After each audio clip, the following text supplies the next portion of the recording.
না, আপনি একটা করে ক্লাস আমাদের জন্য রাখুন, কারণ আমরাও চাই ক্যারাটার কিছু টেকনিক শিখতে, যেটা আমাদের রাস্তাঘাটে ভীষণভাবে দরকার। সে আগে রাজি হলেন, বলো ঠিক আছে, আপনারা যদি আপনার সঙ্গে থাকেন তাহলে আমার তো কোনো অসুবিধা নেই, চলো একদিন করে সেই ক্লাস রাখা হবে, হয়তো কি সপ্তাহে একদিন সানডে। তো সানডে সেন্ট ইয়াংগায় বিকেল 5টা।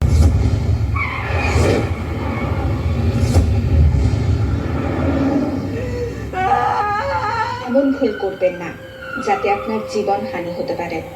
রাস্তা পার হবার সময় দুই দিক ভালো করে দেখে তারপর পার হবেন।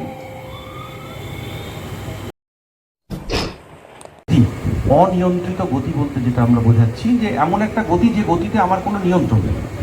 তো এর মধ্যে আমাদের মধ্যে উপস্থিত অনেকের মধ্যেই এই একটা টেন্ডেন্সি থাকে। তো প্লিজ আপনারা একটু জিনিসটা দেখবেন যে আপনারা কোনো অবস্থাতেই সময় নিয়ে বেরোন কাজে, যদি কোনো জায়গায় তাড়াতাড়ি পৌঁছে দেয় তার জন্য আগে আপনারা প্রস্তুতি নিয়ে ফেলবেন, কিন্তু রাস্তায় প্লিজ গাড়ি জোরে চালাবেন না এবং অনিয়ন্ত্রিত অবস্থায় চালাবেন না।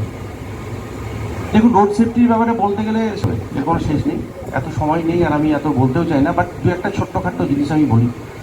এই যে হেলমেটের ব্যাপারটা অনেকে ভাবেন যে অমুক জায়গায় হেলমেট পরে না পরে চলে গেলাম, খুব ভালো, পুলিশ দেখলো না, ফাইন করলো না। পুলিশের ফাইন করার সাথে হেলমেট না পরার কোনো ব্যাপার নেই, আর এটার মধ্যে খুব একটা ক্রেডিটও নেই যে আমি উইদাউট হেলমেটে ঘুরে চলে এলাম। এখানে ডাক্তারবাবু আছেন, উনি জানেন বা আপনারা হয়তো জিনিসটা বুঝতে পারবেন। কিছু না, এই ব্রেনের মধ্যে আমাদের যে সূক্ষ্ম সূক্ষ্ম ব্রেন সেলগুলো রয়েছে সেগুলোকে খাবার দেওয়ার জন্য না খুব সূক্ষ্ম রক্ত জালক আছে। এবারে ঘটনাটা কি ঘটে, আমাদের জোরে যখন এই মাথায় আঘাত হয়, যদি ব্রেনের কোষগুলো যদি খাবারটা না পায় তাহলে তারা কিন্তু ব্রেন কিন্তু ডেথ হয়। ব্রেনের একটা পোর্শন বা একটা নির্দিষ্ট জানিনটাই কিন্তু নষ্ট হয়ে যেতে পারে। অনেকে বলে না যে দুর্ঘটনায় এমন একটা লোককে দেখা গেল যে গায়ে কোথাও আঘাত নেই, কিছু নেই, কী করে যে মরলো বুঝতে পারলাম না। আপনি জানেন তার ব্রেনে আঘাত হয়েছে, তার ব্রেন হ্যামারেজ হয়েছে।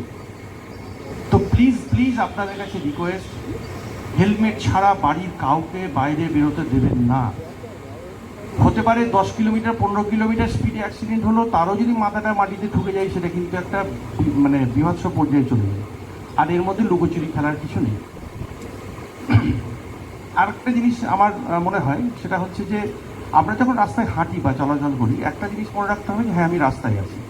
বাড়িতে কারোর সঙ্গে ঝগড়া ঝামেলা হয়েছে, কোনো বন্ধুর সঙ্গে হয়েছে, রাস্তা দিয়ে চিন্তা করতে করতে যাচ্ছি, মোবাইল ফোনটা নিয়ে যাচ্ছি। তো এইগুলো কিন্তু আমাদের অনেক সময় বিপদ ডেকে নিয়ে আসে।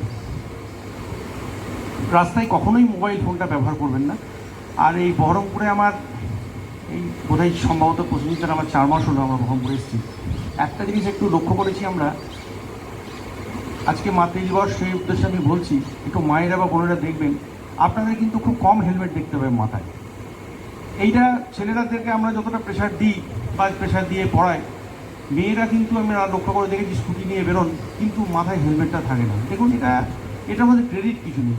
আজকে খুব অল্প সংখ্যক আমরা এখানে রয়েছি, আপনারা যাবেন, নিজের পাড়া আছে, মহল্লা আছে, বিভিন্ন জায়গায় এ নিয়ে কথা বলবেন, তাহলে